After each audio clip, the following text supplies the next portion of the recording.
From the headquarters of Telesur English in Quito, Ecuador, I am Estefania Bravo, and this is From the South.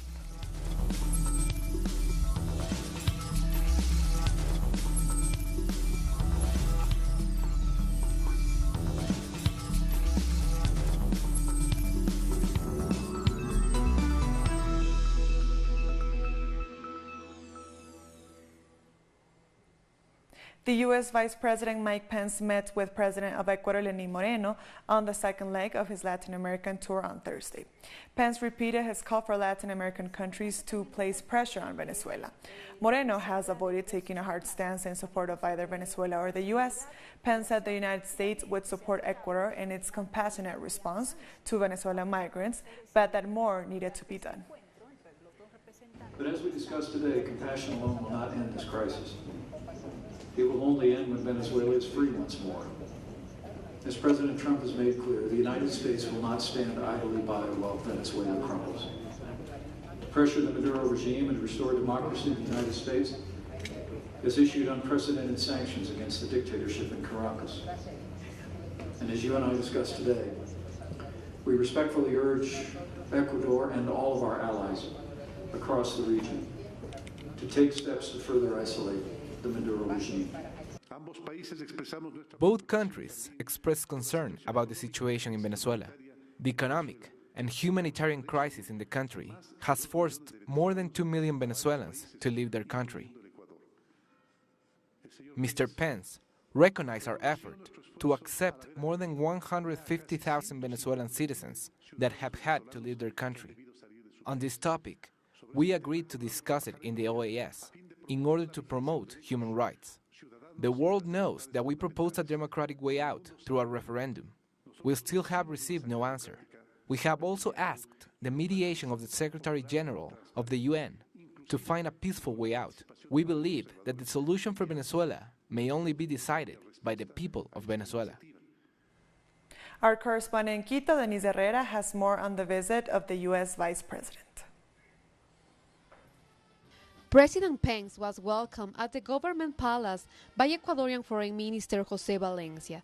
The Vice President and the Ecuadorian President Lenin Moreno held a bilateral meeting where they discussed topics related to trade, security, and democracy in Latin America. The visit of Vice President Pence has been very positive. The United States and Ecuador have reached agreements. Of course, we have discrepancies, but through dialogue we will achieve brotherhood. During the meeting, the Vice President Pence congratulated President Moreno for his leadership and also said the United States will work to tackle security threats, especially threats from transnational criminal organizations, drug trafficking, and corruption. Today, I'm pleased to announce that the United States will support that effort to root out corruption with nearly $1.5 million to support your efforts to end corruption and strengthen civil society in Ecuador. For analysts, Pence's visit raises of his true motive, especially as Pence insists on interfering in Venezuela's domestic policy. No longer does Latin America have progressive governments like we had years ago. That cycle is over. The expansion in Latin America of the United States' policies is increasing. Mike Pence is the third U.S. Vice President to visit Ecuador since 1958. Pence arrived in Ecuador on Wednesday, coming from Brazil, and will travel to Guatemala as part of his Latin America tour. Denise Herrera, Telesur Quito, Ecuador. In a response to Pence on Wednesday, Venezuelan President Nicolás Maduro vowed to defeat what he called Washington's attempts to force him out of power.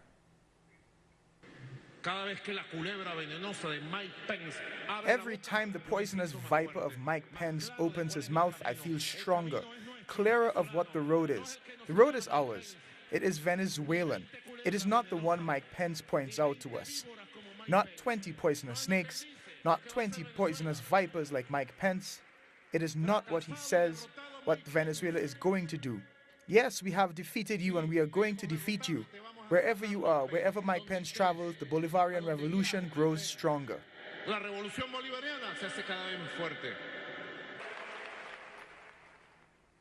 Opposition politicians in Colombia are preparing to challenge the amendments made by Congress to a key part of the peace process with the FARC. They say the changes, which were demanded by supporters of the President-elect Iván Duque, are unconstitutional. After several hours of discussion, the Senate voted in favor of the proposition of the Democratic Center on Article 53 that seeks to limit the functions of the JEP in matters of extradition. We managed to eliminate the faculty of the JEP in the case of extraditions. The extraditions are a cooperation process between the nations that allows one to rely on that government and that simply checks that the date of the facts requested by the country be later than the signing of the agreements. Immediately after, there was the vote of the new article proposed by the Democratic Center that seeks to create a special function within the JEP for the judgment of military forces. A new procedure for the military will be issued after 18 months that will give them the guarantees that the government had promised, and that was never agreed in neither in the statutory law or in procedure. After the voting and approval of the law, Senator Roy Barreras said the articles on extradition and judgment will have to be analyzed by the Constitutional Court. Two articles were voted in disagreement. I voted no because they are unconstitutional. To summarize, the military can have a special justice only for them because that is unconstitutional. The safest way to judge them is the JEP. That will be determined by the Constitutional Court. On the other hand, the Defense Minister, Luis Carlos Villegas, regretted the approval of the new article on the judgment of the military forces members. We continue thinking that this is an unconstitutional article because the Constitution doesn't allow picking and choosing of new procedural rules. The next step is that the lower house and the Senate vote on the conciliation of the law so President Santos can sanction it. So let's take a look at what those amendments to this key part of the peace process involve. Amendments which the FARC have called an attack of the peace agreement signed in Havana. The first change freezes the trials of members of the police or military involved in crimes during the armed conflict for 18 months until a special judicial process is created to deal with them within the JEP. The second change means that the Special Jurisdiction for Peace won't have a say over the extradition of former guerrillas accused of crimes committed after the peace deal was signed. This will have a direct impact on the FARC leader Jesus Santrich, who is facing an extradition request from the U.S. Both changes are being challenged as unconstitutional. One of those challenging the changes to this peace law is the Senator Iván Cepeda. Our correspondent José Manuel Jiménez has more from Bogotá. For the victims of the armed conflict, the bill approved on the special peace jurisdiction with amendments to two of its articles is treason. The first one restricts the JEP's ability to act in matters of extradition, and the second one modifies the way in which military personnel will be treated under the special peace jurisdiction. For some senators and congressmen, these two articles are now unconstitutional, and they have announced that after the law is signed by President Santos, they will prepare a lawsuit to take to the Constitutional Court, so that it can review these two articles of the approved bill. Thank you, José Manuel, for your information. Jorge Arreaza wrapped up his Caribbean tour in St. Kitts, meeting with Prime Minister Dr. Timothy Harris. Arreaza reassured Prime Minister Harris of Venezuela's commitment to the energy arrangement that exists between Venezuela and several Caribbean nations, including St. Kitts and Nevis. The Prime Minister noted that he has on several occasions visited Venezuela to further strengthen the bilateral and regional cooperation agenda as it relates to the matter of energy and other socio-economic programs. We are here. We are improving the oil production in Venezuela, and our brothers and sisters of the Caribbean can count on the Venezuelan resources in the terms that we have agreed. And of course, we respect all the Caribbean states. We respect their governments, their positions, their development plans. And what we do is we try to cooperate, to help, and to receive cooperation and help from the Caribbean. We thank you we ask that you convey our best wishes to your president and the other members serving in the presidency. We hope that the tenure of the president will bring much gains for the people of Venezuela, and Venezuela will again become one of the strongest nations within the region, with an agenda that is broad, that is deep, and that is ennobling of the people of the region. Trinidad and Tobago and Venezuela continue to work together to finalize oil and gas arrangements. Minister in the Office of the Prime Minister, Stuart Young, traveled to Venezuela on Wednesday. The talks are with respect to the Venezuelan Dragon cross-border gas field, which would see shared production between the two countries. The Venezuelan delegation was led by Minister Manuel Quevedo. The deal has been in the works for nearly a decade. The Trinidadian minister is scheduled to return to Venezuela in 2 weeks to continue talks. And hopefully then we'll be able to bring it to closure. Once that is done, we're looking at an estimate of between 18 months to 2 years to build the infrastructure and get first gas here. We are pressing as hard as we can. As you know, Venezuela has a number of challenges. So despite those challenges, the conversations and talks continue to progress. And what I can say is we've now narrowed it down to one item. And in these types of discussions, that's quite an accomplishment. We'll be back very soon. Stay with us.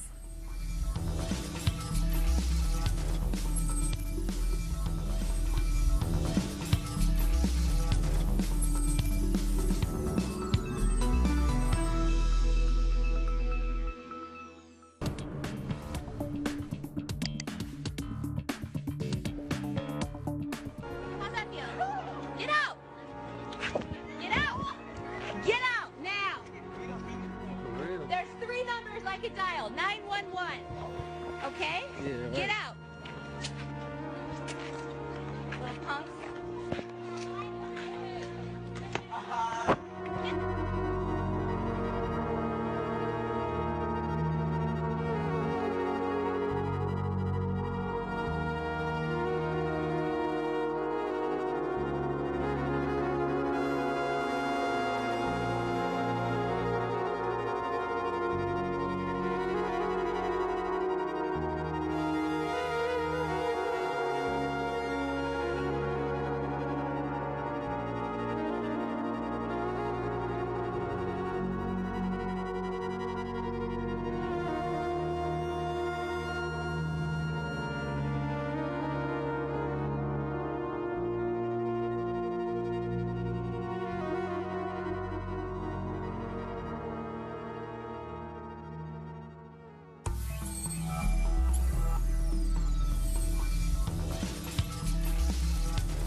Welcome back, and now to Jose Daniel Lopez for our World Cup special.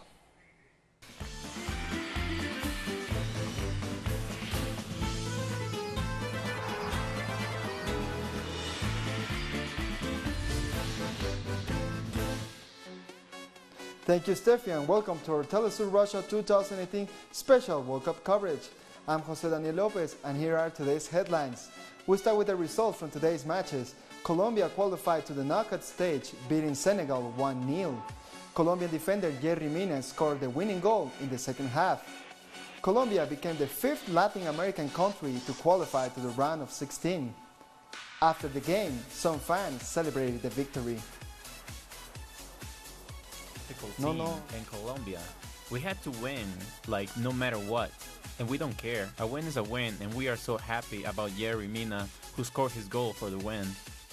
For us, who came all the way, this is too good. People in Colombia love soccer, so it's really exciting. While football fans in Senegal lamented their team's elimination. Technically speaking, Africa is starting to evolve. It's starting to get to the world level, as Africa is getting to the quarter and semifinals, like in 2002 and Nigeria in 1990. But I think the problem is with the head.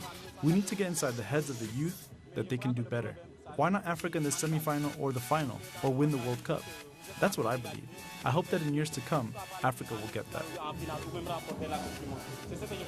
Russian President Vladimir Putin and FIFA President Gianni Infantino visited the World Cup football park in Moscow's Red Square.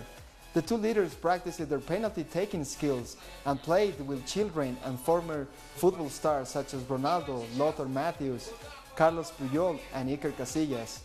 After the game, Infantino talked about the World Cup and the host country. I think this is an iconic place. Today, during this month, it is the heart of Russia, but it is also the heart of the world, and the heart of the world of football in particular. So the whole world is watching, the whole world is seeing Russia, the whole world is seeing what fantastic party and celebration we are having here, so it's fantastic. As the World Cup in Russia continues, we go to Argentina to find out how the current economic crisis impacts the development of sports activities, in particular how it affects the neighborhood sports clubs. The economic crisis and the price hikes hit the most vulnerable sectors in Argentina. Among them, the neighborhood clubs. Those sports associations are used to spending their money on activities to develop them, which play an important social role in helping thousands of young people to live healthier lives and to take them off the streets. Sport is going through a rough patch in Argentina, especially the neighborhood clubs that are subject to a price hike policy that they can't pay, and some even have to close. I think that is a sign of the crisis due to the policies of the government of Mauricio Macri. The role of thousands of social clubs and development societies are fundamental in the neighborhoods. Nowadays, few survive the price hikes in gas, water, and electricity, which in a lot of cases multiply by 5. This has put at risk the subsistence of the clubs. To reinvent themselves is their goal. Argentinian sports are structured through the neighborhood clubs, so new policies hit the club's economy hard. They are hurting the future of the national sports. Hundreds of clubs are working to avoid closure. Now with the crisis, the members of the clubs stopped going. There is no investment in infrastructure or scholarships, so that the athletes can train for local or international competitions. People choose not to pay the membership of the clubs. They hesitate because they have other necessities, but clubs need funds to keep working. Last May, the clubs in the city of Buenos Aires marched to the local legislature to request economic compensation that will help them out of the crisis. The concerns that we had before were improving the buildings or the sport quality. Today we are focused on how we can sustain this institution. Sports in Argentina are going backwards, while sport clubs are slowly losing their role as a social institution for children and young people. They are also losing their role in the most vulnerable sectors before a government that remains indifferent to their plight. The Cuban city of Bauta dressed in yellow and green to celebrate Brazil moving on to the round of 16. Bauta is a city of 50,000 people located west of Havana. During every World Cup, locals wearing Brazilian jerseys and waving the yellow and green flag gather to watch the games and celebrate every time Brazil wins. Cubans identify with Brazilians much more than they do with a German or Nordic person. The samba, the music, our race, we are dark-skinned people. We are Latinos, we are Cubans, we are Brazil. I have been told that Bauta was the most Brazilian city in Cuba. This is the first time I've been here, and I want to come back because I feel at home. They have also brought us very good luck because we won, so we are very happy. Now we go back to today's games. In Group H, Poland defeated Japan 1-0. Polish defender Jan Bednarker scored the winning goal in the second half. Despite the loss, Japan qualifies to the next round. In Group G, Belgium beat England 1-0. Belgian striker Januzaj scored the winning goal in the second half. Both teams are qualified to the next round. And Tunisia defeated Panama 2-1 in the city of Saransk. Yacine Meraya scored an own goal to give Panama the lead. Ben Youssef and Hasri scored in the second half to seal the victory for Tunisia. As the group stage comes to an end, 16 teams have moved on to the knockout stage. Let's take a look at the matches that await fans.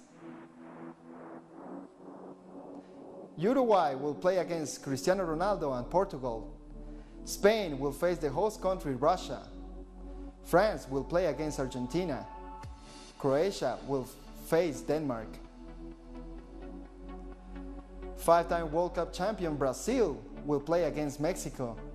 Sweden will face Switzerland. Colombia will play against England. And Belgium will face Japan. And that's all for today's Telesur Russia 2018 headlines. Tonight, don't miss our exclusive show, De la Mano del 10, the World Cup according to Maradona, with a special guest, Brazilian football legend Ronaldo. Only on Telesur English. I'm Jose Daniel Lopez. Back to you, Steffi.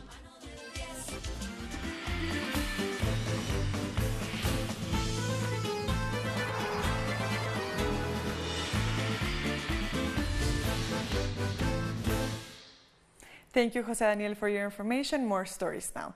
Uruguayan workers have gone on a general strike to demand social improvements. Workers are looking to ensure social spending increases. They view those to be debated in Parliament at the end of the month as being insufficient. Also included in their demands is a GDP increase of 6%. Other stipulations include a call for the national budget focused on improving education. Let's hear from our correspondent in Montevideo, Mateo Grille, who was at the protest. We're outside the Legislative Palace in Montevideo. There's been a general strike called by the Uruguayan Workers' Union in protest at a public spending project that the president will send to the parliament on Saturday. Workers are demanding higher budgets for public health and public education. On education, they demand a budget of 6% of the GDP, which the government promised during their election campaign. They also demand higher wages, keeping in mind that the government has 2 more years in office. They want more workers for the health sector. So far, they haven't received any response from the government, meaning the conflict will continue to escalate. There will be another discussion on the accountability project inside the parliament, but for now, workers are still waiting for their demands to be heard. Thank you for your information. We'll take a short break now, but join us again after this look at what our multimedia colleagues are reporting.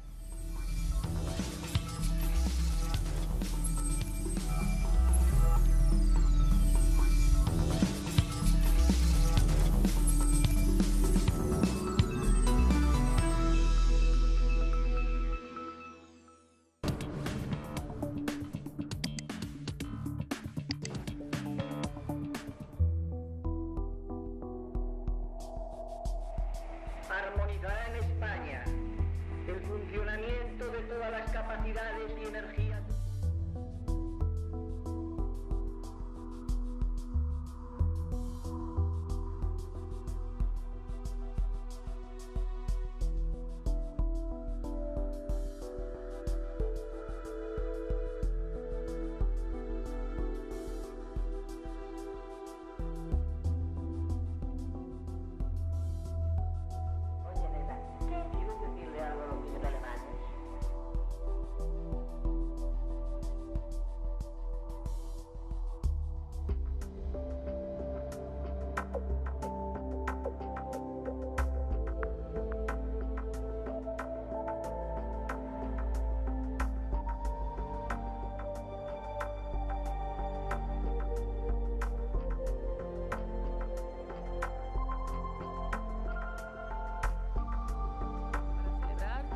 Sentido de que es la primera vez que Eduardo Vela, de hecho le he dado las gracias cuando ha entrado porque bien podía haber ocurrido algo esta noche que le hubiera impedido venir.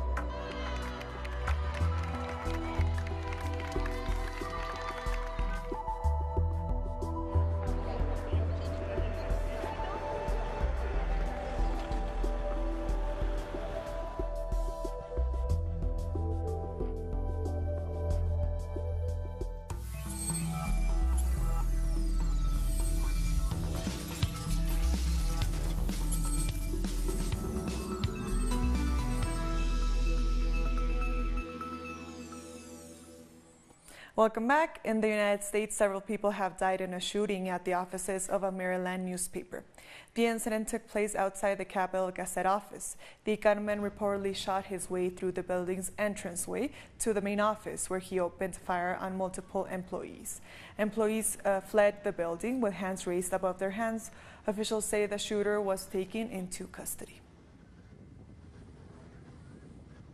Several hundred activists occupied a U.S. Senate office building, filling it with chants decrying U.S. President Donald Trump's zero-tolerance stance on illegal immigration before lining up to be arrested for refusing police orders to leave. The protest was organized by the Women's March. In attendance was Hollywood actress Susan Sarandon. The defiant woman lined up to be arrested after refusing police orders to disperse. The increasingly harsh environment for economic migrants is taking its toll. Our correspondent in Guatemala, Santiago Boton, has more details. We're in the park of Iscanquiché in the north of Guatemala, waiting for the arrival of the 15-year-old migrant who was detained by immigration authorities after the death of his father when they were beside the Mexican border. The father's name was Jaime Joel Sanchez Medina.